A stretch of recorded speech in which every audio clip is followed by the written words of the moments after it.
I'll explain the different units in the first table shortly. In the first example, we can input the arguments directly into the function. You can see that there are 3 full years between these two dates. In the next example, we'll use the DATEDIF function within a table, directly referencing cells for the start and end date arguments. As you can see, the first 2 columns contain sample start and end dates. In column D, the unit Y is used to calculate the number of full years between the 2 dates. By referencing the appropriate cells and using Y as the unit, the function will return the total number of completed years between the dates. In the following column, we will use M as the unit. The M value calculates the number of full months within the period. In the first row, you'll notice the result shows 3 years, but 38 months for the months calculation. This is because, as mentioned earlier, the DATEDIF function calculates completed years separately, which is why the months include the additional months. The next step is calculating the number of days between 2 dates. Similar to before, we will select the start date and end date as arguments, but this time we'll use D for the unit. This will return the total number of days between the 2 dates. Alternatively, you can simply subtract the start date from the end date to get the same result, as both methods will yield identical outcomes.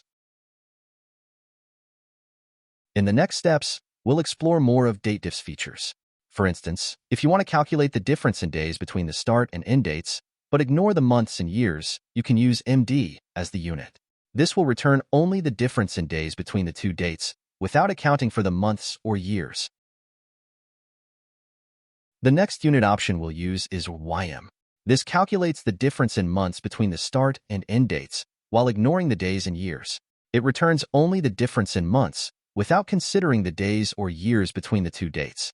So, while the difference between 2 dates in first row is 3 years and 2 months, there are also 15 days remaining. The function returns 2 completed months. In the next column, we'll apply the YD option as the unit in the DATEDIF function. This calculates the difference in days between the start and end dates, ignoring the years. If the start date falls after the end date in terms of months, it counts the days from the later month to the earlier one. For example, in the third row, the function disregards the years 2018 to 2022 and compares December 12th to July 25th within a single year. The number of days from December 12th to July 25th in the following year totals 225 days. In the next table, we'll tackle a different task, calculating people's age in years, months, and days. However, this formula can be adapted for other purposes, such as project durations, employee tenure, or any other time-related task. For this, we will use the today function as the end date in the DATEDIF function to calculate the difference up to the current date. As before, we'll use Y 4 years, M 4 months, and D 4 days as the unit argument. Let's explore another example to practice the DATEDIF function. For this, we'll reuse the start and end dates from the previous task. In this formula, we're utilizing DATEDIF to calculate the time difference between 2 dates, broken down into years, months, and days. The formula first determines the number of complete years, then calculates the remaining months, and finally the leftover days. By breaking down the time period into these components, you get a more detailed view of the difference between the 2 dates, which is then presented in an easy-to-read format. This approach is useful for tracking durations in various contexts. Like and subscribe for more Excel tips.